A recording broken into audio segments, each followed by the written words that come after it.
আসসালামু আলাইকুম। কেমন আছেন আপনারা সবাই? আমি আলহামদুলিল্লাহ ভালো আছি। তো আজকে আমি আমার রেসিপিতে দেখাবো চুরি মাছের শুটকি ভর্তা। তো প্রথমে আমি কিছু শুটকি নিয়ে এভাবে ছোট ছোট করে শুটকিগুলোকে কেটে নিয়েছি। এখন হচ্ছে একটা তাওয়াতে নিয়ে আমি শুটকিগুলা ছেঁকে নিব। এটাকে ভেজে নিব না, শুধুমাত্র একটু ছেঁকে নিব। তারপরে হচ্ছে কুসুম গরম পানি নিয়ে শুটকিগুলাকে পানিতে ভিজিয়ে রেখে দিব ৫ মিনিটের মতো। এভাবে ৫ মিনিটের মতো ভিজিয়ে রেখে দিলে শুটকিগুলা ধোয়ার সময় খুবই ভালোভাবে ধোয়া হয় আর এর উপরে থাকা ময়লা, জীবাণু সবকিছু দূর হয়ে যায়। তো আমি পানি পাল্টিয়ে কয়েকবার মতো ধুয়ে নিয়েছিলাম। তারপরে হচ্ছে সামান্য পরিমাণ তেল দিয়ে আমি এখন ভর্তার জন্য শুকনা মরিচ ভেজে নিব।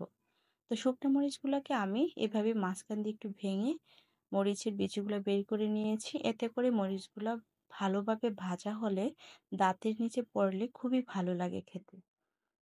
তো এখন হচ্ছে আমি শুটকিগুলাকে পানিটা ঝরিয়ে একটা চালনিতে নিয়ে আবারও সামান্য পরিমাণ তেল দিয়ে নিয়েছি। দিয়ে এখন শুটকিগুলাকে চুলার আঁচটা একদম কমিয়ে রেখে সময় ধরে শুটকিগুলাকে ভেজে নিতে হবে। খুব বেশি তাড়াহুড়া করলে দেখা যাবে এই শুটকিগুলা পুড়ে যেতে পারে, এতে করে ভর্তাটা মজা হবে না। তো এই তো আমি সময় ধরে শুটকিগুলাকে ভেজে নিয়েছি। শুটকিগুলো আমি এমনভাবে ভেজে নিয়েছি যাতে করে হাত দিয়ে মাখালে শুটকিগুলা কিছুটা ভেঙে যায়। তো এখন আমি সবকিছু নিয়ে নিচ্ছি। এখানে আমি ভাজা শুকনো মরিচগুলো নিয়ে নিচ্ছি। তারপরে এক এক করে সব উপকরণ নিয়ে নিব। কিছুটা দিয়ে দিচ্ছি সরিষার তেল। এখানে আমি আরও দিয়ে দিব পেঁয়াজ কুচি। পেঁয়াজ কুচিগুলাকে আমি খুবই মিহি কুচি করে কেটে নিয়েছি। এখানে আমি ১ কাপের মতো পেঁয়াজ কুচি নিয়েছি। এখন পেঁয়াজটাকে এমনভাবে মরিচের সাথে মাখাতে হবে যেন পেঁয়াজটা একদম নরম হয়ে যায়। এতে করে ভর্তাটা খুবই টেস্ট হবে। দিয়ে দিয়েছি সামান্য পরিমাণ লবণ।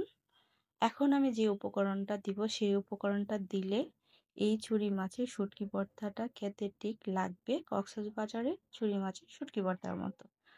তো এখন দিয়ে দিয়েছি সামান্য পরিমাণ টেস্টিং সল্ট। এই টেস্টিং সল্ট বাজারে যেকোনো দোকানে পাওয়া যায়। এখন সবকিছু আমি ভালোভাবে মেখে নিব একটু সময় ধরে। এতে করে মরিচ, পেঁয়াজ, বাকি উপকরণগুলো খুবই ভালোভাবে মাখানো হবে। তো এই তো দেখতেই পাচ্ছেন আমি কিভাবে মাখিয়ে নিচ্ছি সবকিছু। তারপরে হচ্ছে আমি ভেজে রাখা শুটকিগুলো দিয়ে আবারও কিছুক্ষণ ভেজে নেব। তার আগে আপনাদের কাছে একটা অনুরোধ থাকবে, আমার ভিডিওগুলো যদি আপনাদের কিছুটা হলেও ভালো লেগে থাকে তাহলে একটা লাইক, শেয়ার দিয়ে আমার চ্যানেলের পাশে থাকবেন। তো এখন আমি শুটকিগুলো দিয়ে ভালোভাবে মেখে নিচ্ছি। এই কাজটাও সময় নিয়ে করতে হবে যাতে করে শুটকির সাথে সবগুলা মরিচ, পেঁয়াজ মিশে যায়।